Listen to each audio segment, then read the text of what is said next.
Hi, campers. So, today I want to explain what is a karmic relationship and give you my take on it and what are the characteristics of karmic relationship because I feel there's a lot of misconception out there, right? For most part, most people think that karmic relationship is something very, very bad and very, very traumatic, right? So, people call karmic relationships those relationships that are abusive, that you're with someone that is very narcissistic, very low vibrational, and leaves a trauma and a mark on you. And yes, that can be a case, but not necessarily. So the one thing that you need to know about karmic relationships, it is another soul, right? So we have two souls, they have a relationship, two people, right? You have a relationship with someone. We call it karmic if it's someone who is not your soul bond, right? So you don't have a soul relationship with this person. You're not soul friends, right? So you're not soulmates, you're not twin souls, but you have a soul contract to complete with each other. But it doesn't necessarily mean that this person is bad, that this person is evil, that they will leave you traumatized, right? Us ourselves, we are karmics to someone as well. It only means that two souls, you agreed to either pay some karma to each other or to learn something from each other or be part of each other's life at certain moment of time, right? So for example, you can have a karmic relationship with someone who's a good person and you're a good person, but you enter a relationship for the wrong reasons, right? So you enter a relationship, for example, because you settle, because you're lonely, because you want to be with someone, because you don't have self-worth on a good enough place to recognize a soulmate, to recognize a true love, right? So you settle, and there's a moment in your life that you plan as a soul to realize that, to learn your lessons, to learn that you shouldn't settle in life, to learn that you should fight for what you want, and you leave that karmic relationship, right? But it doesn't necessarily mean that this person will abuse you, that they will take advantage of you, that they will leave you traumatized. They can be a good person and you will be that karmic for them as well. You can have another example. You can have a karmic relationship with someone that you agreed with this person to have a child with. He's going to be your baby daddy. You're going to be his baby mama. And it doesn't mean that they're going to be, again, abusive, or they're going to be very narcissistic, or they're going to traumatize you. You simply just, you're not soulmates, but you agreed to have this child together for whatever purpose that is on your journey, right?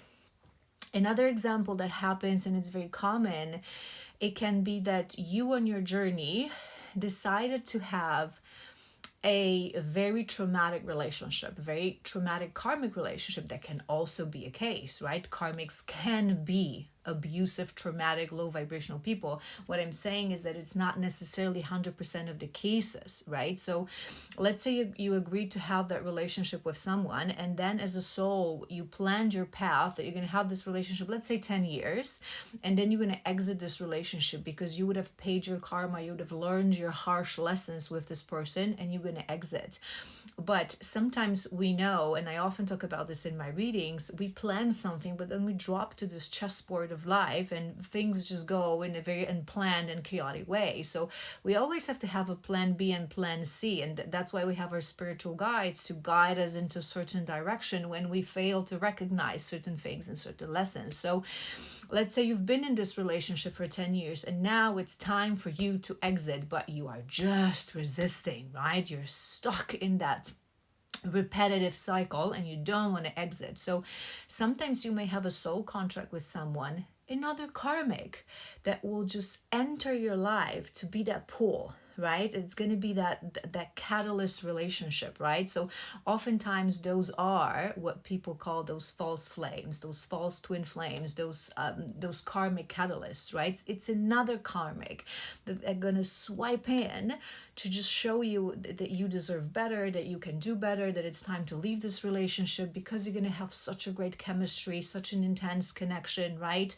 That's why you might confuse it, with a twin soul It's going to give you that power to really leave that abusive karmic. It's going to be that plan B, right? But you don't really have any soul connection with that person, right? You just agreed to be part of each other's journey, right? So my point is that don't think that karmic is always evil. Like I said, we all have been karmics to someone. I can share my example with you. My karmic partner that I've been in a long-term relationship with before I exited that relationship, and sometime after that I've met my twin. He was a good person. He is a good person. And I am a good person. We haven't traumatized each other. We haven't cheated on each other. We haven't been abusive to each other. We haven't caused this deep mental, physical abuse to each other and wounding to each other. We were just two people who entered that relationship when we were wounded, when we were young, when we didn't know what love is, when we were just bad reasons, not the right reasons that you should be in a relationship with someone, right? And he wasn't my soulmate. He was my karmic relationship, my karmic soul tie. We had a contract with each other. I taught him something and he taught me something, right? So again, karmic is not necessarily bad. And I think that, that is something that causes a lot of confusion. And one more thing that I'm guided to tell you guys is that people often think that passion that we have for someone, it's an indication that it's a soulmate or it's a twin soul even, right? That uncanny kind of pull and that kind of passion. But I talk about this a lot, especially in my alignment reading, but also in my love readings. It's this Bashar rule, right? Act on your highest excitement to the best of your ability with no expectation of an outcome. Why he says that? Because passion is our compass. Passion of our body is our compass in life that directs us towards our highest, most aligned timeline, right? Now, again, I talk about this all the time. If you knew someone is your karmic, you wouldn't really go for that. Like, who wants to do homework and do harsh lessons, right? We don't want that. We all want butterflies or rainbows and soulmates and twin souls, so you wouldn't do that. So how this life lesson, how this setting of life forces you to do that? Through passion, through love. And I always say this, love is love. It doesn't matter. Your twin, your karmic, your soulmate. Love is love. When you feel love, you feel love. So I loved my karmic partner. I had true, pure love for him in the moment we were together. It was through shadow, through woundings. I didn't understand the concept of love fully because I didn't love myself. But love is love. So towards your karmic partner, you can have a great amount of passion. You can feel an incredible pull. You can feel love towards this person. Why?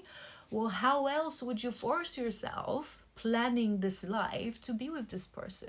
There's got to be passion. There's got to be love, right? So I know it's very confusing. I think the easiest thing to understand is a soulmate, because soulmates, it's like a very easy relationship. However, it can also be confused with a karmic, because in reality, again, I'm going to give you my example. When I met my karmic partner, I was damn sure he was my soulmate and the love of my life, right? But why? Again, because we don't look from a place of a soul, from a place of intuition. We look from a place of shadow, wounding, lack, and we confuse these things, right? So it's complicated. Don't be harsh on yourself. But the key thing that I want you to take away from this video is that karmics are not bad. They can be good people.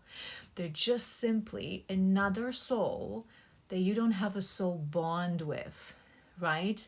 But you're supposed to teach each other something. You owe something to each other, but it doesn't necessarily mean they're going to leave you traumatized, right? It can actually be a very nice relationship.